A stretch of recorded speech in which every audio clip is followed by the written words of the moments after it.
In terms of readership, probably 3 or 4 times that. But there was a demand in the countries themselves among the English-speaking and obviously English-reading. It was never translated into the different languages. And I think the same goes, and I should say at this point, for a sister magazine that was a sister, I mean, they weren't really fraternal, but the competing magazine that emerged, Asiaweek, in the mid-1970s. These were magazines that were read in the countries that they covered. And obviously it was felt that, you know, we were at the magazine providing news that people in those countries couldn't otherwise get. I think the other rationale for the review was that Southeast Asia in particular, which is, and I should also say that the review mainly circulated in 3 countries. Hong Kong, its home, Kuala Lumpur, because of the readership in English, and Singapore. So these 3 countries, the Philippines to some extent, but these 3 countries were really the core of the readership. But this was a region that was, and still is today, and I think perhaps we can come on to this as a point of discussion, very disconnected, and it needed connecting. I want to give an illustration of this between, say, Thailand and Malaysia, 2 neighboring countries that barely understand each other, 2 different languages, different cultures, and so there's a great thirst for knowledge, mainly in Malaysia, what's going on in Thailand, you know, as if we care, but, you know, just in case we cared, you know, we need to find out. To give it a sort of critical, I mean, because I think too often the review is seen in a sort of rather rosy, sort of rose-tinted, spectacled way as a lost chronicle of Southeast Asia. And you know, those libraries that have a full collection, 1946 to 2004, you know, it's a remarkable body of material to have on Southeast Asia. But also, you know, we came a bit of a podium. We were at times, you know, grandstanding and norms and values. The triumphalism of the West, I mean, especially if you look at the 60s and 70s, I think there was a little bit too much of, you know, we know best. I think it was very much a reflection of the age, the Cold War, and I was conscious in a way of sometimes, you know, if this was a magazine for the region, you know, why are so many of the values that we're writing about from outside the region? You know, our bitter critics and foes were the leaders in Southeast Asian countries that were trying to mold societies with the paternalism of traditional princely states. And so there was this whole issue of whether or not you should read the Far Eastern Economic Review because it's a Western magazine. It reflects Western values. And, you know, I can still hear in my ears Dr. Mahathir, when he was Prime Minister of Malaysia, you shouldn't read the Far Eastern Economic Review. You know, it was, you know, he would say it was such disdain. And in press conferences, he would just, you know, regularly just criticize the magazine. And of course, we were regularly banned in Malaysia. They dragged us into court. Lee Kuan Yew accused the magazine's greatest editor, Derek Davis, of participating in a diabolical international communist plot. And then, of course, you know, Davis was also accused in China of being an MI6 agent. So take your pick. I was accused in Indonesia of simultaneously being CIA and a communist. There was a lot of patronizing, I think, of older white males who thought that they knew what was right and wrong, you know, based on their own values. And, you know, at the time, many of us thought that these values were universal.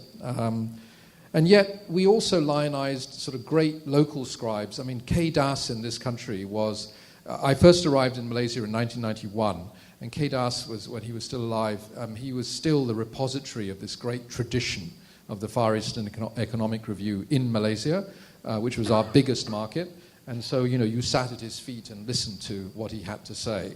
A tall, imperious man, endlessly chain-smoking Kent cigarettes, who put the fear of God in me, literally. There was pluralism. I mean, we had many great figures from the region, but we had also a great many outsiders, people who saw themselves as Asia hands. But above all, we had a great and privileged access to the good, the bad, the ugly, and I think to some extent, not always, but a lot of the time, a lot of the reporting was at the grassroots as well, the trampled masses. We had bureaus all over the region, and our job was to cover each and every country. A bureau would have 1 or 2 or 3 correspondents, mixed insiders, outsiders, and we were there every week covering politics, business, economics, the arts. The shipping had gone by the wayside.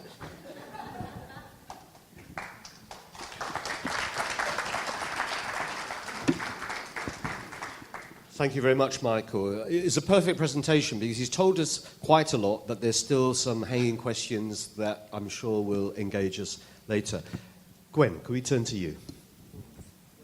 Thanks, Michael. That's a very hard act to follow, particularly as the Nikkei Asian Review, while it's in the spirit of the Far Eastern Economic Review, is probably a more low-key and drier affair. There are no Rodney Taskers or Michael Vatikiotis there, although some of us try.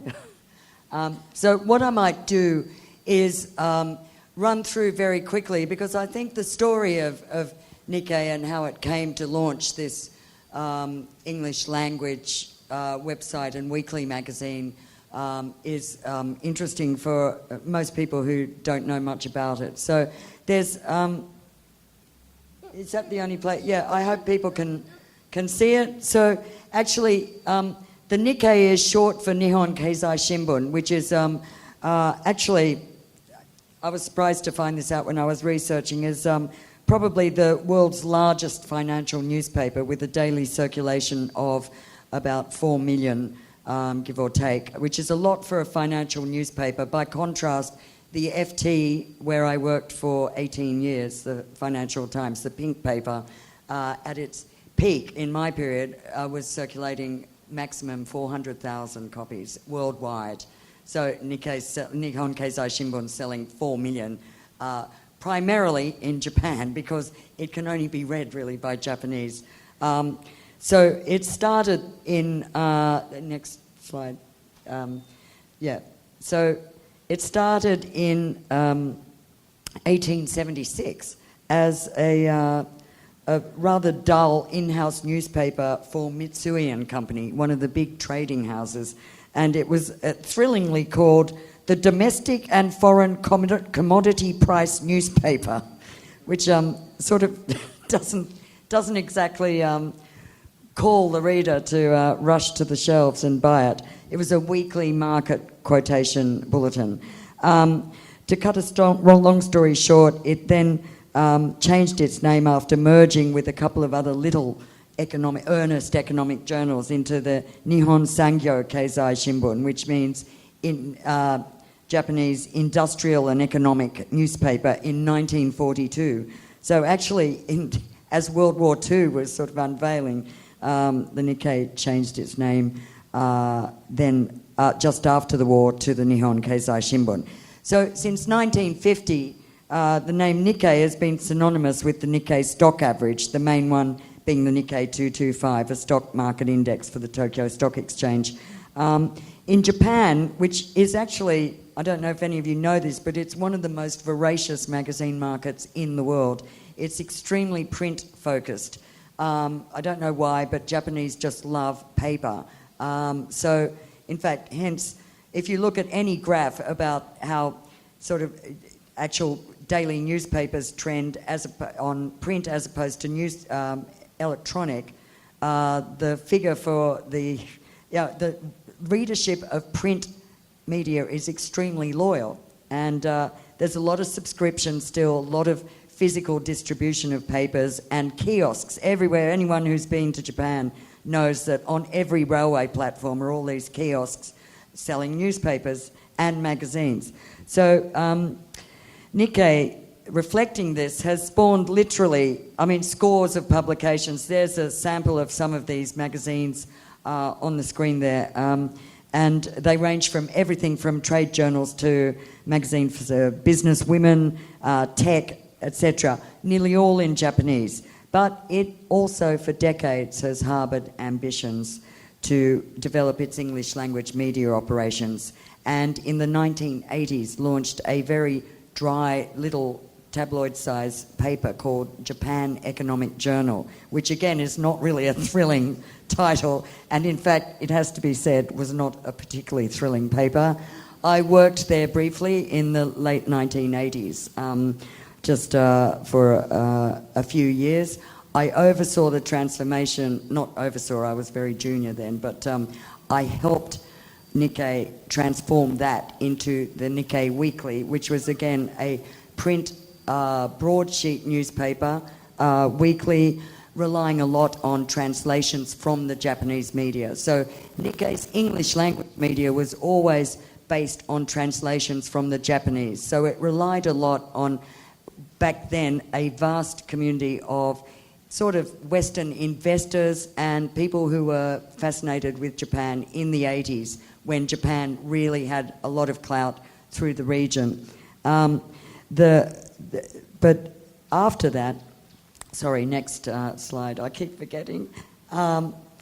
So that wasn't enough for Nikkei, and quite rightly, a new leadership in Nikkei decided that the only survival for Japanese print media was to move into English, because Japan, large population, but aging, as you all probably know, the population is actually zero growth, and Nikkei quite rightly saw that its market was very finite in Japanese, and the only people who read Japanese language papers and magazines are Japanese, unlike Chinese, where there's a diaspora and a market globally. There are Chinese everywhere. You can sell Chinese publications just about everywhere. You can only sell Japanese publications to Japanese. So there was correctly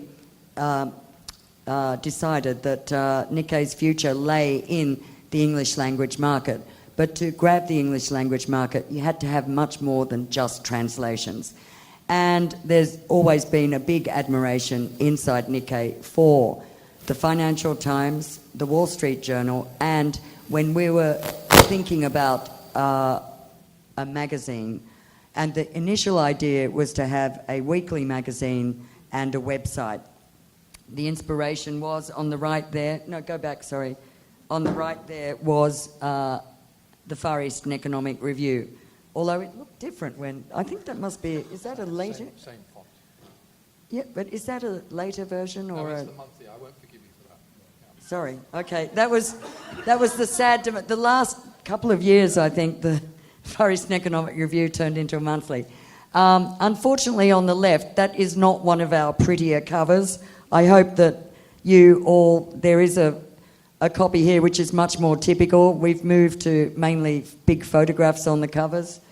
That really is not a thrilling cover. But anyway, so the spirit of the Far Eastern Economic Review meets The Economist. That's the kind of ideal that some of us inside Nikkei were thinking, that wouldn't it be great to have a publication that would combine the Far Eastern Economic Review and The Economist. We're not there yet. We're still a long way off, but we're a hell of a lot closer to that than we were 3 years ago.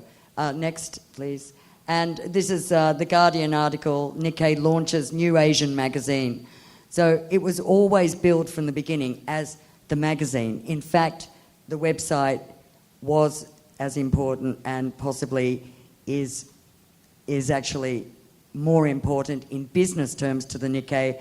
But the magazine, which is my point about the comeback of Asian-focused print media from our point of view, not in the case, you'll hear from Minh a very different rationale, but for us, I think the magazine is seen as a kind of shop window. So if we can get it out there in airline lounges, in bookstores to a lesser extent, it's very expensive. The economics of the magazine are really difficult. It's selling for about 600 yen, which is about $6, about $6, even if we can get it out there. Distribution is extremely difficult. Also, we know from readership online that a lot of our readers are actually in America and Europe, and actually some really surprising things. One of the top countries reading it is the Philippines, and Thais love it for some reason. And the website is more and more successful and actually is now outstripping the Japanese Nikkei website. which has shocked even the Japanese. Next. And just running through very quickly, these are some of our covers. So the idea was to come out with very strong single cover package every week in the magazine. But so the physical magazine looks like a typical magazine with one big issue on the cover and then lots of stuff inside. The website is 24/7. We've got editing hubs in New York, Hong Kong, lesser extent Bangkok, and of course Tokyo. So it's running 24 hours a day, 7 days a week. There are 35 translators for Nikkei working around the clock. That's a lot of translations. They're typically moving about 300 articles a day they're translating. But when I say articles, some of these are tiny little stock market movement story, which might be one paragraph. Also, there's much more substantial stories. Some of that is being used in the magazine next, but we're trying to reduce the reliance on translation now. So translation is probably down to about just 1/3, and there's a lot of original stories. So we just saw this industry be more and more crowded with competitors, and how do we distinguish ourselves? Next is trying to actually dovetail the Japanese translations with English language originals, and also typically with Nikkei, a lot of the staff involved in the Nikkei Asian Review are Japanese, but the criteria, the bar has been set very high for English language comprehension, and it's not always met. So sometimes we struggle with typical problems of translation, editing, etc. And there are quite a few foreigners involved as well. But this brings me to the next, I hope, slide, which is, so Nikkei correctly perceived that they would launch this whole new initiative, Nikkei Asian Review, but halfway along the way they decided we needed more than organic growth. So there started a string of acquisitions. This began with a stake in Monocle magazine, that cool, kind of extremely expensive magazine. I think it's about $15 or $16. And it's a global sort of trend magazine. Nikkei bought a stake in that a few years ago. And then the big one being the Financial Times. So 3 years ago, Nikkei shocked the world by buying 100% of the FT. And for $1.3 billion. A lot of people said that was overpaying. Actually, I don't think you could put a price on what this meant for Nikkei. A Japanese group buying an iconic, historic newspaper like the FT, they would never have reached that level of recognition, global reach by themselves. So it possibly was the correct decision if that's what they wanted. So just as an aside, I happen to have been with the FT for 18 years. I left the FT about 4.5 years ago to leave journalism and join academia.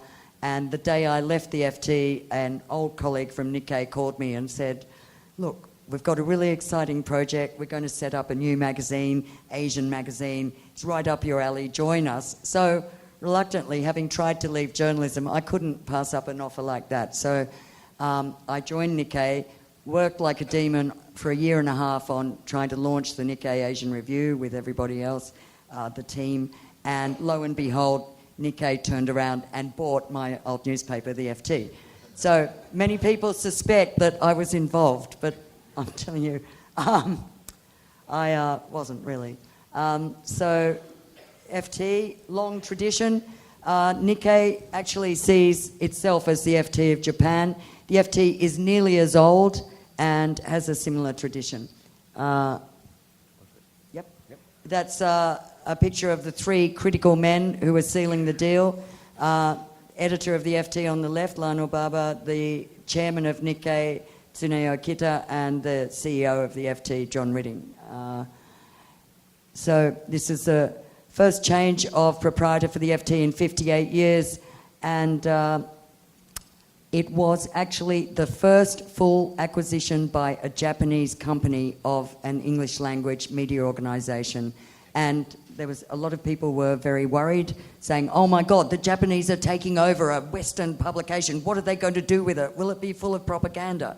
In fact, the Nikkei has been completely hands-off, and the FT has carried on as it is. What's happened, next please, what's happened is that it's been, the influence is going the other way. The FT is now becoming a kind of influence that is shaping Nikkei, not just the English language, but the Japanese publication. So we've now got top designers, editors, all kinds of people coming and going, doing stints in Tokyo, and really helping to completely overhaul not just the English language, but the Japanese publication. Next. Am I okay? Should I? Okay, just very quickly. So this is just to give you an idea of the Nikkei group by segment, but as you can see, the purple bit on the right, this very big part of the donut, which is actually quite a lot, is the newspaper revenue. This is by revenue, so you can see how important the newsprint operation is. Nikkei set about changing that. Go. And we can skip all these, I think. You don't need... Yes? Yes? Yes. And Facebook has grown hugely, and our followers are all over the world. And that's it. So thanks. I'm gonna cut you, Gwen. I'm sorry. Double time. But lots and lots of interesting questions that can come up later. Minh, over to you. And could I ask you to keep it to 8 to 10 minutes? Thanks. Well, I did tell Gwen that she can take 5 minutes of my time as well if she'd like to maybe after. Given that we've covered, I think I was here yesterday, vaguely recall because I wasn't well yesterday, and I talked about the Mekong review and how it started. So if there are some people in the audience who were there yesterday, I don't want to bore you again with the sound of the story. But what I've got here is a copy of our inaugural issue of the magazine, which was started in Cambodia in November 2015. Now there's a reason why I decided to go hard copy in this format, tabloid format. And although this magazine was conceived and produced in a fairly short period of, say, 3.5 weeks from conception to print. An idea of a literary magazine has been bubbling in my head before that, and you know, when I finished my time at the Diplomat in 2005, and I went on to work at Asia Times Online in Thailand.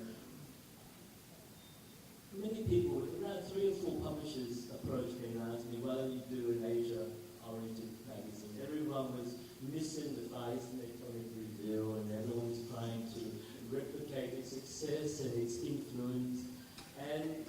But I think, as an obituary economist said, that you know the theatre was a product of its time, its culture, and Asia has changed a lot since then, or Southeast Asia especially, where I was living.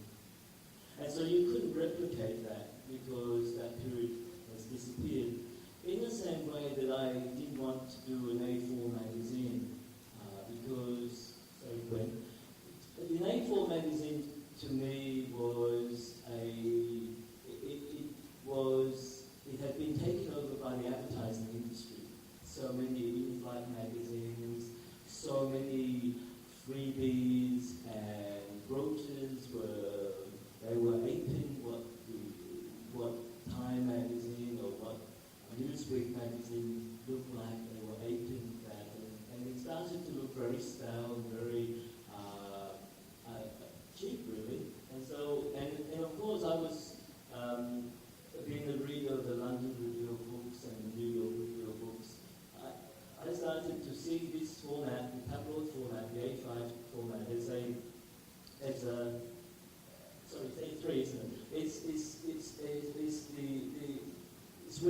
quality publications look like, and I wanted to emulate that, and hence I started.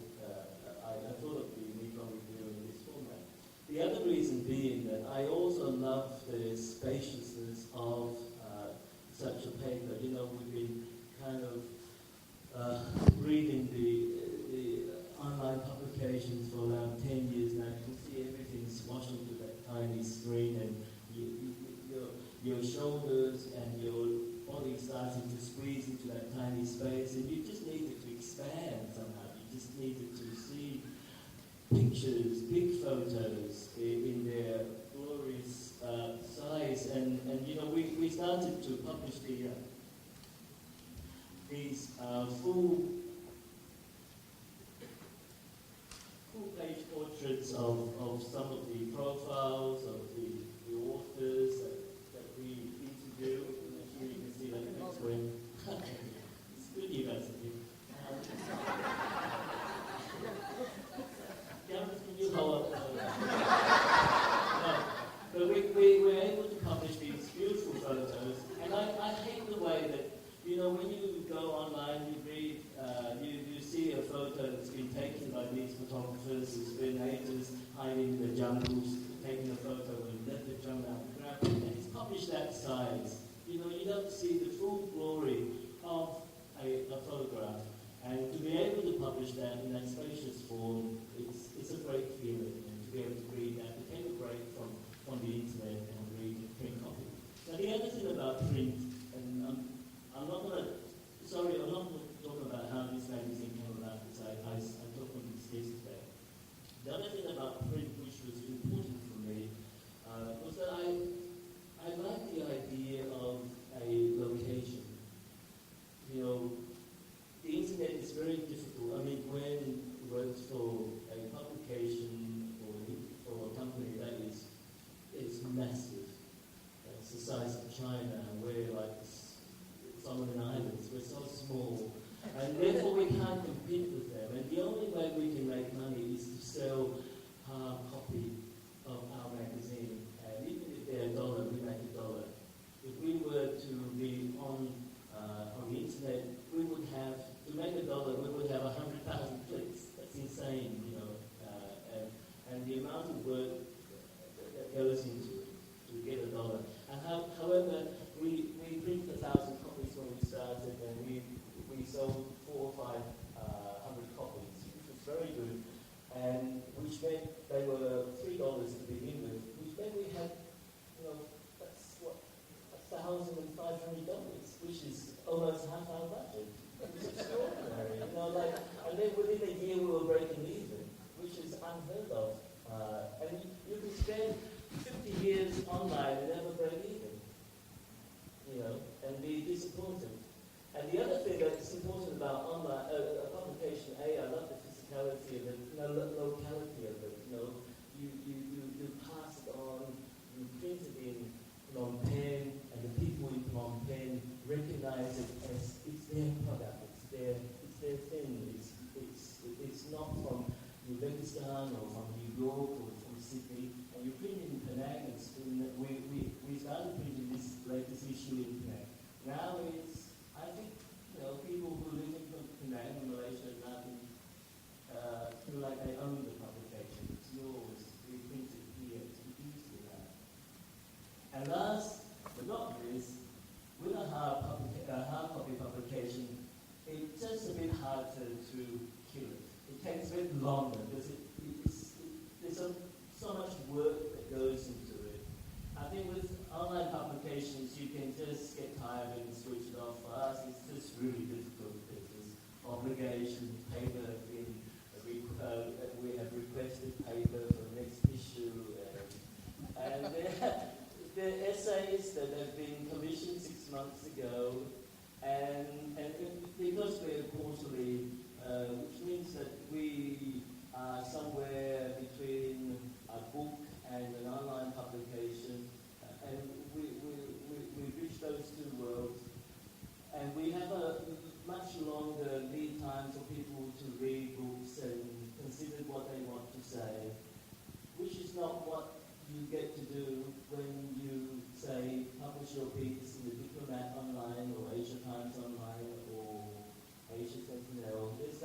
just to bring it out to be topical.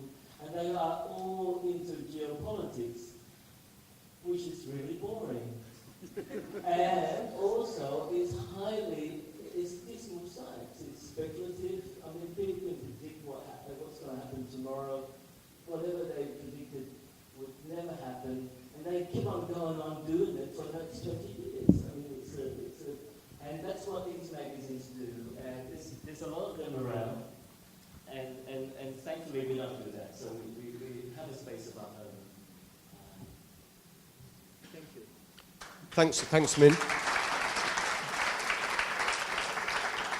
So to varying degrees, we've had overviews of both the personal and the institutional experiences of these three magazines. And I'd actually like to return to you, Michael, since it seems quite a long time ago since you spoke, and pick up something that Minh said right at the end, because you were very sanguine about the survivability of the print magazine. And yet it is the case that two great behemoths of the 1990s and early 2000s, Asiaweek and Fear, actually went into quite sharp decline. Now, you described it as what they were of their time. Michael, would you like to give us perhaps the inside story that led to the demise of the review in particular? Yes, I'm glad you asked that.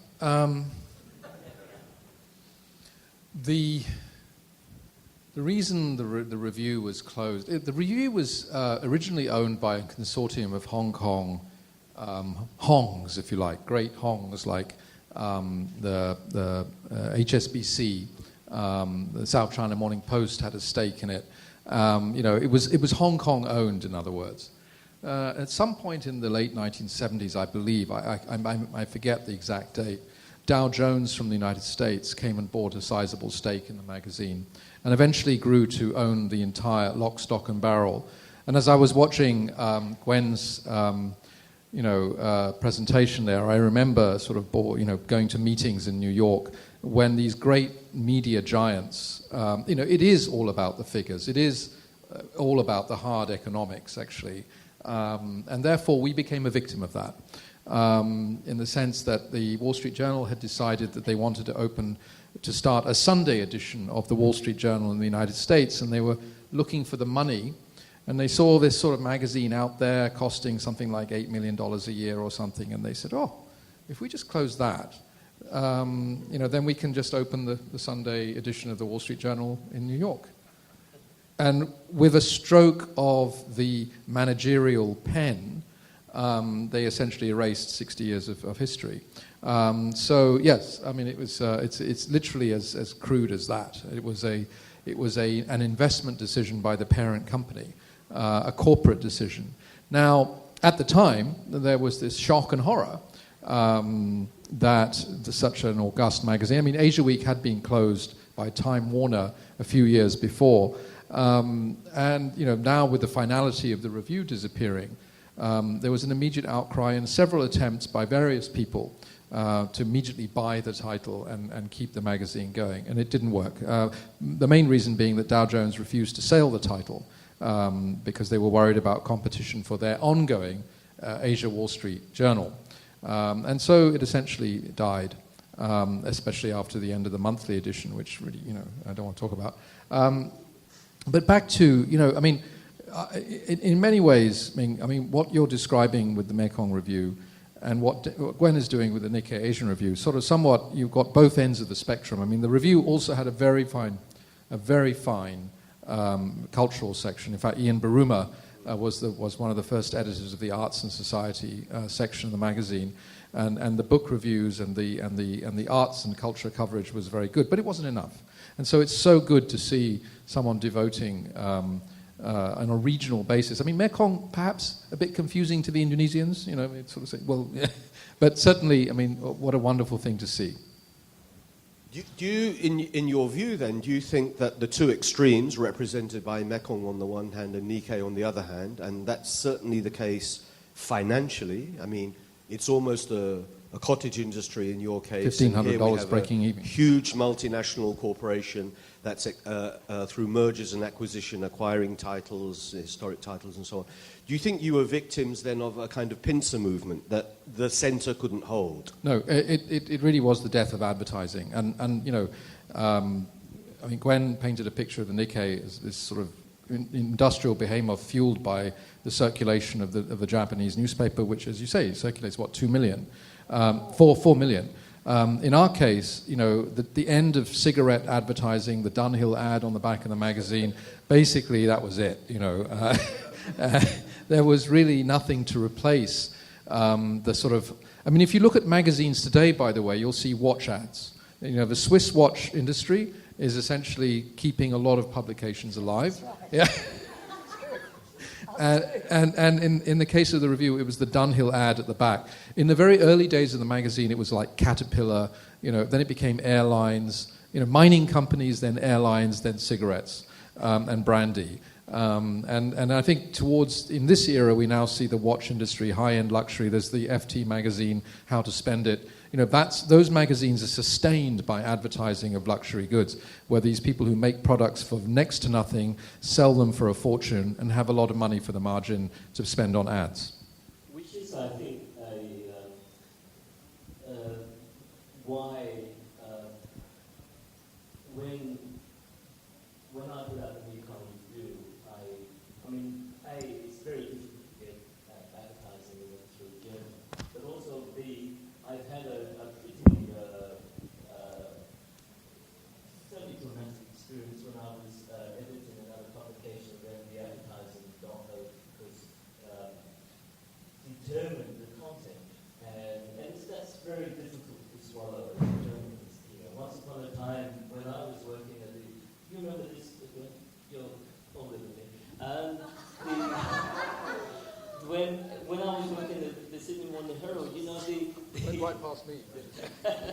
So the advertising office was on one level and the editorial was on another, and our editor, John Alexander, would say, you know, you are not to meet anywhere, not in the lift. You know, if you were caught, and the journalist caught talking to an advertising person, they would be sacked, you know. I mean, those days are long gone, and I also think that if you're a magazine that's dependent on ads, then I think the ads will eventually kill you. And it's far better to grow it slowly by relying on sales, to rely upon your readership to support you. And also, I think ads are important because they do add to the content of a magazine. They tell you something about your magazine, and I think that's why we are so tired of reading serious stuff on the internet, because there's always inappropriate ads popping up, and it compromises whatever you're reading. It dilutes that joy of reading, and it takes away that absorption, that immersion you have when you're reading an article. And once that's lost, you know, it's really difficult to recapture that moment. Yeah, I totally agree, but I do think that, and I remember from my years at the FT, that it's very at one point the sums show that you can't cover the price of a publication like that by the cover. I mean, you can't cover the costs by the cover price, which is why, I mean, it was a losing proposition unless you had the ads. So, you know, there's one famous case where we had a subscriber in sort of back blocks of, you know, the Midwest America, and they had to actually get a courier from an airport and drive because they were a subscriber to get to them. And the distribution costs were like killing the FT on that so it's about the model, and I think economics really comes into it. We don't have... Sorry, Kelly, can I... You want to say something now? I'm going to throw the floor open in a moment. But a couple of things I want to come back to. I'm getting all these weird... Oh, no, we have to close. What time are we meant to close? Now-ish. I thought we had an hour and 15 minutes. But I thought we had an hour and 15 minutes. I thought it goes on till 5:45. Yeah. Excuse me. Okay. We have an hour and 15 minutes. Excuse me, can I, just a slightly serious point, because in fact the whole session has been distracted by people at the back making all kinds of erroneous signals. Can I please confirm that this session goes on till 5:45? Oh. Okay.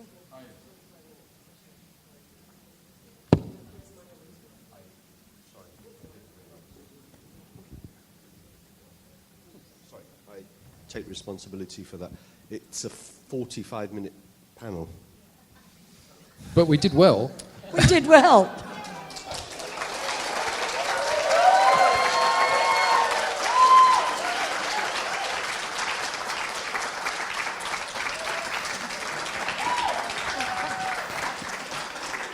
I want to just leave with a thought in mind, the unintended consequences. So you all in the health-driven, anti-tobacco lobby, with all your, the path to hell is paved with good intentions, or is it the path to heaven? You helped to create the demise of one of the great regional print magazines and ended the promising career of Michael Vatikiotis. You've got a chance to do some good. By the Mekong Review. From the ashes of defeat emerged blood and silk. Do come to And the at book 7 launch. o'clock you can hear, and this time there'll be no interruptions, no one waving signs at the back, Michael, and the floor will be yours. Once more, thank you, been a wonderful audience. Please give your appreciation.